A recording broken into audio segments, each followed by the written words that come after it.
হরে কৃষ্ণ ভক্তবৃন্দ।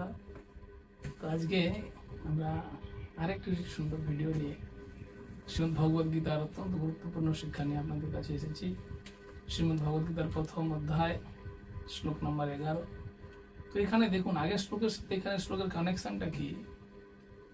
যদি কেউ বড় কূটনীতিজ্ঞ হতে চান তাহলে সর্বপ্রথম দুর্যোধন হচ্ছে সব থেকে বড়, সব থেকে সুন্দর, সব থেকে বেস্ট। কিরকম চতুর, কিরকম বুদ্ধিমান, কিরকম কূটনীতিজ্ঞ দুর্যোধন ছিলেন তার একটা নমুনা আমি এখানে বলছি। তাৎপর্য ছিল প্রভুপাদ সেটিকে উদাহরণ দিয়ে তুলে ধরেছেন। গত শ্লোকে তিনি আলোচনা করেছিলেন যে ভীষ্মদেব কত শক্তিশালী, ভীষ্মদেবের দ্বারা আমরা সকলে সুরক্ষিত।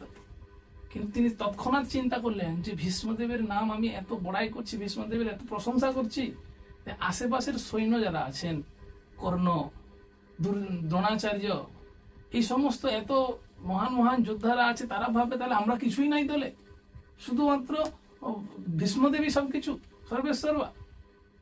তো এখানে দুর্যোধন অত্যন্ত বুদ্ধিমান কি না, তিনি সবার মনোবলকে বৃদ্ধি করার জন্য, বাড়ানোর জন্য তিনি বলছেন, ওহো পরের শ্লোকে, এখন শ্লোকে বলছেন কি যে এখন তো আমাদের পিতামহ ভীষ্মদেব অত্যন্ত বুড়ো হয়ে গেছেন, বৃদ্ধ হয়ে গেছেন, সেজন্য তাকে সহযোগিতা করার জন্য তোমরা সকলে তাকে সহযোগিতা করো।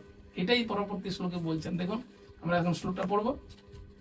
অয়নেষু চ সর্বেষু যথা ভাগম অবস্থিতা ভীষ্মভেবাভিরক্ষন্তু ভবন্তঃ সর্ব এব হি। অনুবাদে বলছেন যে এখন আপনারা সকলে সেনাব্যূহের প্রবেশ পথে নিজ নিজ গুরুত্বপূর্ণ স্থানে স্থিত হয়ে পিতামহ ভীষ্মকে সর্বতোভাবে সাহায্য করুন। মানে পিতামহ ভীষ্মকে সাহায্য করুন মানে কি, মানে এখন পিতামহ ভীষ্ম বৃদ্ধ হয়ে গেছে, এটা তাৎপর্য প্রভুপাদ লিখেছে যে পিতামহ ভীষ্ম এখন বুড়ো হয়ে গেছে, যুদ্ধ করতে করতে কোনো একদিকে চলে গেলে তখন তাকে রক্ষা করবে কে, সেই জন্য আপনারাও হচ্ছেন অত্যন্ত মহারথী যোদ্ধা আপনারা। কারণ দুর্যোধন জানতেন যে যদি তাকে কেউ জয়লাভ করাতে পারে তাহলে সেটা হচ্ছে ভীষ্মদেব এবং দ্রোণাচার্য। এই দুজনের শক্তিতেই দুর্যোধন জয়লাভ করতে পারতেন, এটা জানতেন।